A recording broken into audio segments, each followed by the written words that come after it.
A tech CEO just accidentally crashed an entire industry with one sentence. Stock prices plummeted 60% overnight. Companies lost billions. And here's the wild part. He was actually right about everything. But what happened next completely changed the future of computing. This story starts with a simple question about quantum computers. Most CEOs would give a safe, corporate answer. But this CEO told the uncomfortable truth about how long these revolutionary machines would take to become useful. The market panicked, investors fled, an entire sector went into freefall. But instead of backing down or issuing some bland apology, this CEO did something unprecedented. He invited every single quantum computing company, including the ones whose stock he'd just crashed, to prove him wrong. What unfolded at that meeting revealed a breakthrough so significant, it's reshaping how we think about the future of technology. The CEO in question leads a company that doesn't even make quantum computers, yet they've just unveiled something that connects two computing worlds in a way that was never supposed to be possible. And this connection might push computing forward by years, not months. To understand why this matters so much, we need to talk about how your devices actually work. Every gadget you own, your phone, laptop, even massive data centers, operates on a simple principle. They use bits, tiny switches that flip between on and off, 0 and 1. Everything digital, from streaming videos to training AI models, comes down to billions of these switches flipping at incredible speed. This system has powered our digital world for decades. Some companies became dominant by making those switches flip faster and more efficiently than anyone else. It's elegant, reliable, and it works. But it has limits. Quantum computers throw all those rules out the window. Instead of bits, they use something called qubits. And this is where reality gets strange. A qubit doesn't have to choose between 0 or 1. It can exist as both simultaneously. That's not science fiction. It's quantum mechanics in action. This single difference changes everything about how computation works. Regular computers check possibilities sequentially, one after another. Quantum computers can explore multiple possibilities at the same time. Think about searching for lost keys in your house. A regular computer would search methodically, kitchen first, then living room, then bedroom. Eventually it finds them, but it takes time proportional to the number of rooms. A quantum computer could theoretically search every room simultaneously. It's not moving faster, it's operating in a fundamentally different way. This capability makes quantum computers theoretically perfect for certain problems. Drug discovery, where you need to simulate complex molecular interactions. Climate modeling, where countless variables interact in complicated ways. Cryptography, where you're searching through vast possibility spaces. These are problems where checking every option one by one would take classical computers centuries. But here's the catch that's kept quantum computing stuck in research labs for decades. Qubits are incredibly fragile. They're like trying to balance a pencil on its tip during an earthquake. The slightest disturbance, a tiny temperature change, a vibration, even stray electromagnetic radiation, causes them to lose their quantum state. These machines have to be cooled to temperatures colder than outer space just to function.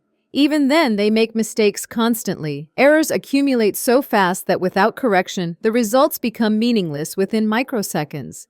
It's like trying to have a phone conversation where every third word gets randomly changed. This is the reality that CEO was talking about when he said quantum computers wouldn't be practically useful for many years. The technology works in principle, but controlling it reliably at scale seemed almost impossibly difficult. That honest assessment is what sent quantum computing stocks tumbling. But something remarkable was happening behind the scenes. The solution to quantum computing's biggest problem wasn't coming from quantum physicists, it was coming from an unexpected source: artificial intelligence. Quantum computers can't fix their own mistakes. They're too unstable, too sensitive. But what if something else could watch them constantly, predict errors before they happen, and correct them in real time? What if that something was an AI system powerful enough to understand and compensate for quantum instability? This is where our story takes an unexpected turn. The company whose CEO crashed those stocks doesn't make quantum computers. They make the AI supercomputers that might save them. For years, quantum systems and AI supercomputers existed in separate worlds. Quantum machines ran their delicate experiments in isolation. AI systems crunched massive datasets somewhere else. The connection between them was too slow, too limited to matter.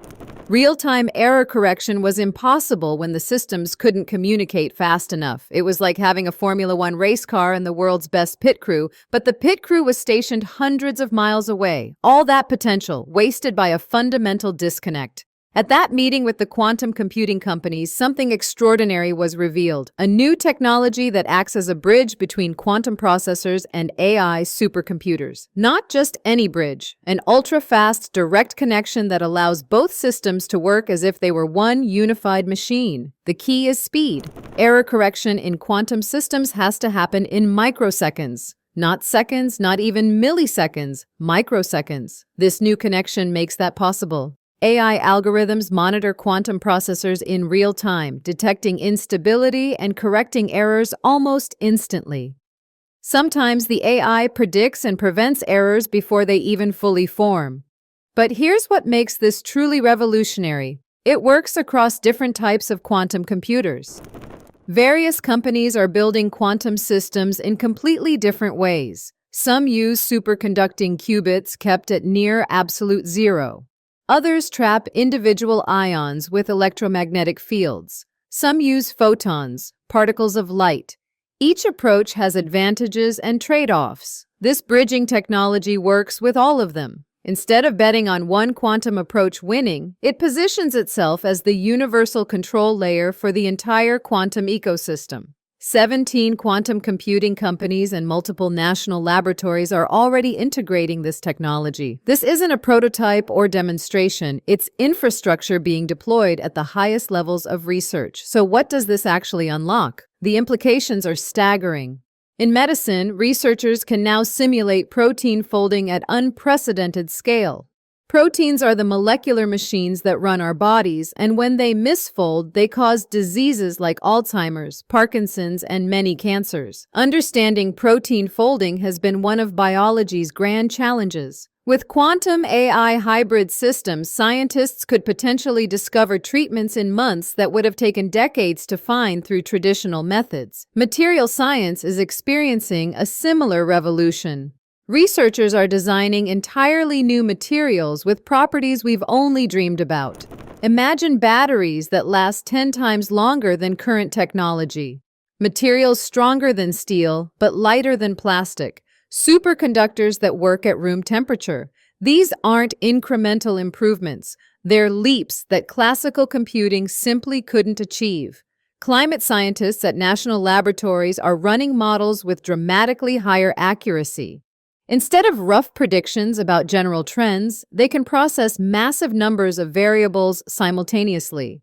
This gives clearer insights into how climate change will affect specific regions and what interventions might actually work. But perhaps the most profound impact will be on artificial intelligence itself. AI progress is hitting serious walls. Training cutting-edge models costs tens of millions of dollars and consumes enormous amounts of electricity.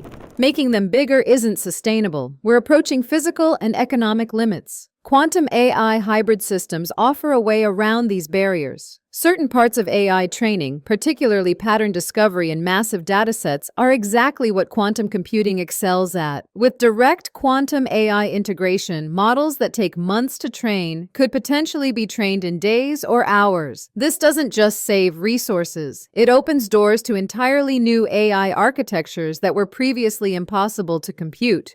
Imagine training an AI on every medical paper ever written, every patient record, every clinical trial, all processed simultaneously.